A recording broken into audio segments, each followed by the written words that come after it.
आज हमने सोहन देवी आईटीआई की तरफ से आपके लिए एक वीडियो बनाया है जिसमें हम ट्रांसफार्मर के बारे में समझेंगे। कल हमने समझा था ट्रांसफार्मर क्या होता है। तो ट्रांसफार्मर एक ऐसा स्थिर उपकरण है जो फ्रीक्वेंसी को बदले बिना वोल्टेज को घटाता है और बढ़ाता है। उसके बाद विद्युत शक्ति को एक परिपथ से दूसरे परिपथ में स्थानांतरित करता है।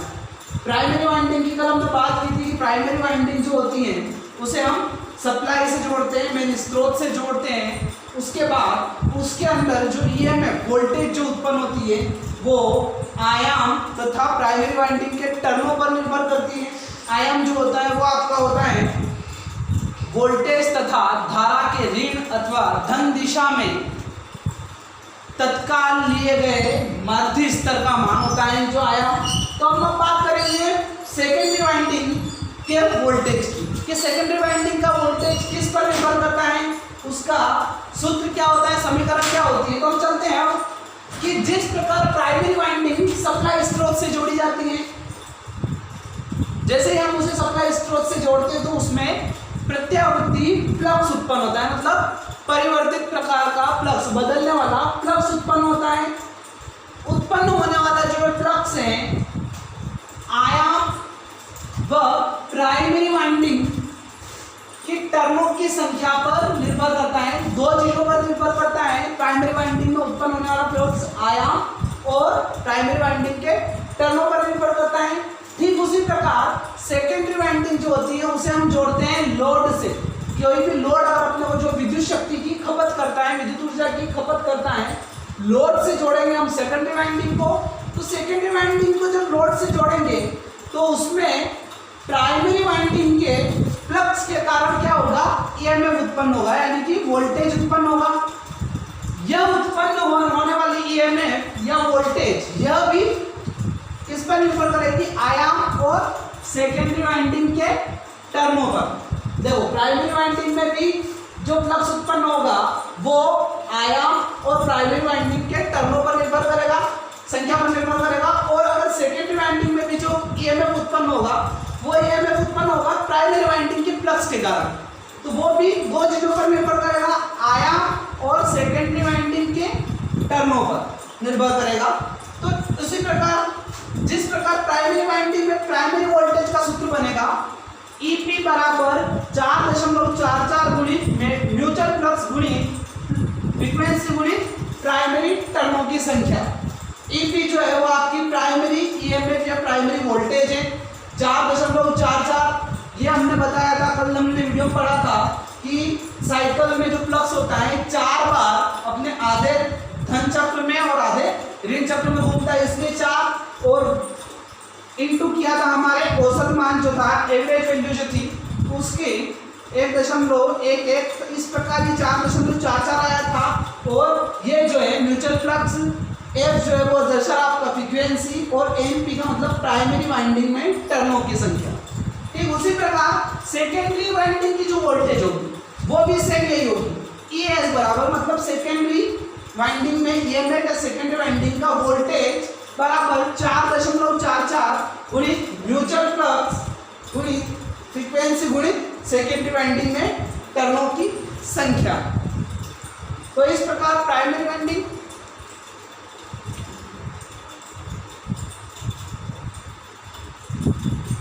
अब हम बात करते हैं ट्रांसफार्मर का कार्य सिद्धांत, वर्किंग प्रिंसिपल ऑफ ट्रांसफार्मर। तो ट्रांसफार्मर वैसे तो म्यूचुअल इंडक्शन अन्योन्य प्रेरण के सिद्धांत पर काम करता है, मगर हम उस चीज को समझते हैं कि अन्योन्य प्रेरण या म्यूचुअल इंडक्शंस होता क्या है।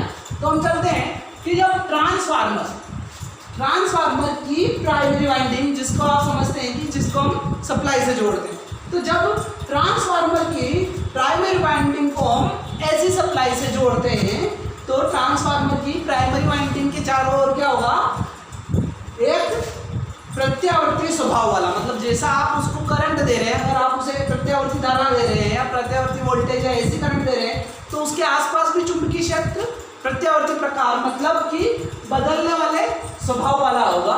तो जैसे ही हम प्राइमरी वाइंडिंग को अल्टरनेटिंग करंट प्राइमरी वाइंडिंग को प्रत्यावर्ती धारा से जोड़ते हैं तो उसके चारों ओर क्या प्रत्यावर्ती फ्लक्स या प्रत्यावर्ती चुंबकीय क्षेत्र उत्पन्न हो जाता है। चुंबकीय बल रेखाओं से घिरा हुआ जो क्षेत्र होता है वो कहलाता है हमारा चुंबकीय क्षेत्र। तो प्रत्यावर्ती विद्युत धारा जब प्राइमरी वाइंडिंग में फ्लो की जाती है तो उसके चारों ओर प्रत्यावर्ती यानी बदलने वाले स्वभाव वाला चुंबकीय क्षेत्र उत्पन्न हो जाता है।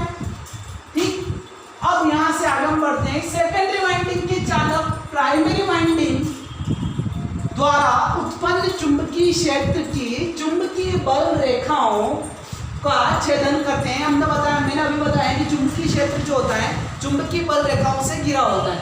तो सेकेंडरी वाइंडिंग के जो चालक रहेंगे वो क्या करेंगे, प्राइमरी वाइंडिंग के द्वारा जो उत्पन्न चुंबकीय क्षेत्र हुआ है उसकी चुंबकीय बल रेखाओं का छेदन करेंगे। छेदन का मतलब काटना, उसको काटेंगे और फैराडे के विद्युत चुंबकीय प्रेरण नियम के अनुसार सेकेंडरी वाइंडिंग में विद्युत वाहक बल उत्पन्न हो जाता है। जब प्राइमरी वाइंडिंग को एसी सप्लाई से जोड़ते हैं तो उसके चारों ओर प्रत्यावर्ती स्वभाव वाला बदलने वाले प्रकृति वाला चुंबकीय क्षेत्र उत्पन्न होता है।